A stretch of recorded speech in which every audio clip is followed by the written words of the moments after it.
ఖొమైనీ మరణంతో మంచి ఊపు మీద ఉన్నటువంటి ఐఆర్జీసీని లేదా ఇరాన్‌కి సంబంధించినటువంటి సైన్యాన్ని నాశనం చేసింది పాకిస్తాన్ అని చెప్పాలి.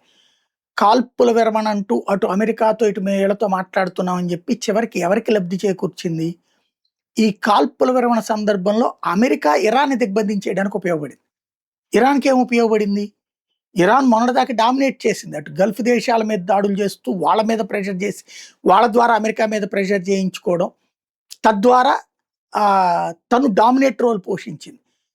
వీళ్ళ రూట్‌కి వినాల్సొచ్చింది అమెరికా కూడా. ఈవెన్ వాణిజ్య నౌకల్ని ఆపడం ద్వారా, అమెరికా యుద్ధ నౌకల్ని సైతం వెనక్కి పంపించడం ద్వారా ఒక డామినేటింగ్ రోల్.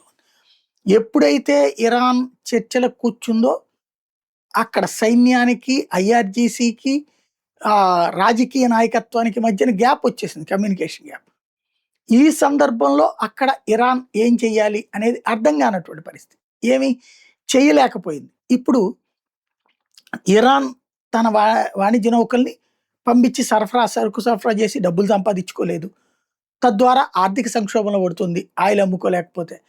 అదే సందర్భంలో ఇరాన్‌కి వచ్చేటటువంటి ఆహారాలు ఇవన్నీ కూడా బంద్ అవుతాయి. 4 రోజుల్లో ఇబ్బంది ఎదురవుతుంది. ఇప్పటికే ధరలు ఆకాశాన్ని అంటుతున్నాయి. టోటల్‌గా ఇక్కడ యుద్ధం చెయ్యకుండా పాకిస్తాన్ ఇరాన్‌ని ముంచిందనమాట.